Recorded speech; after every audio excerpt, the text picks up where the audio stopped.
நான் 1 kilo mutton வந்துங்க எடுத்து நல்லா கழுவி வச்சுருக்கிறேங்க. நான் இப்போ இதை குக்கரில் போட்டு வச்சுருக்கிறேங்க. இதுக்கு நான் 1 ஸ்பூன் வந்து நான் இஞ்சி பூண்டு பேஸ்ட் போட்டுக்கலாங்க. கொஞ்சமாக மஞ்சள்தூள் போட்டுக்கலாங்க.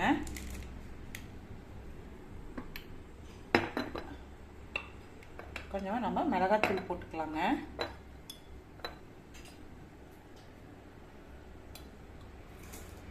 அதுக்கு வந்து நான் 1 ஸ்பூன் வந்து ஆயில் ஊற்றிடுறேங்க.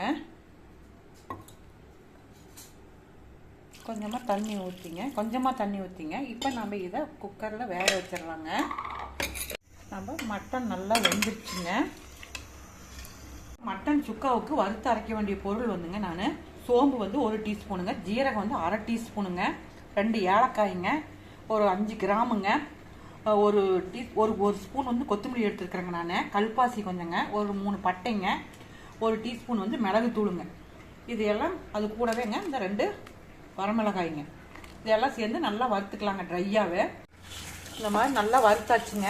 இதை பவுடர் பண்ணிக்கலாங்க. நான் அடுப்பில் ஒரு வடைச்சட்டி வச்சுங்க. நான் கடலெண்ணெய்ங்க ஒரு 50 கிராம் ஊற்றிருக்கிறேங்க. நான் இப்போ சோம்பு 1/2 டீஸ்பூனுங்க, பட்டைங்க, கல்பாசிங்க, அதுலேயே பாருங்கள் நான் ஒரு 6 பல் பூண்டு இடித்து வச்சுருக்கிறேங்க. அதையும் போட்டுக்கலாங்க. எண்ணெயிலேயே பூண்டு எண்ணெயிலேயே பொரிஞ்சிருச்சுங்க. நான் ஒரு ஏலக்காய் போட்டிருக்கிறேங்க. அப்புறம் சின்ன வெங்காயம் ஒரு 50 கிராம் வெங்காயங்க கட் பண்ணி வச்சுருக்கிறேங்க. அதையும் போட்டு வதக்கிக்கலாங்க. இது கூட தக்காளி 1 போட்டுக்கிறேங்க, பொடியாக. இதையும் நல்லா வதக்கிக்கலாங்க. நான் இஞ்சி பூண்டு பேஸ்ட்டு 1 ஸ்பூன் போட்டுக்கலாங்க. நான் 1 டீஸ்பூன் வந்து மிளகாத்தூள் போட்டுக்கிறேங்க. நான்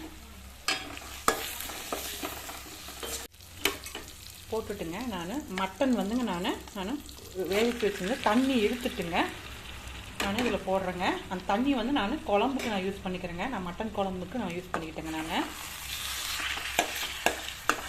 இதை நல்லா கலரி கொடுத்துக்கலாங்க. இப்போ நம்ம அந்த கறியிலேங்க நம்ம வறுத்து வச்சுருந்தோம்லங்க சுக்கா பவுடர் இருக்குங்க, அதை நம்ம போட்டுக்கலாங்க. போட்டுட்டுங்க நான் மட்டன் தண்ணி இருக்குங்க இல்லைங்க, கொஞ்சம் நான் அதை அப்படியே எடுத்து வச்சுருக்கிறேங்க. அதையும் ஊற்றி அப்படியே வேக வச்சுக்கலாங்க. ஏற்கனவே வெந்தது தாங்க, அப்படியே ஒரு 2 நிமிஷம் இருக்கட்டுங்க.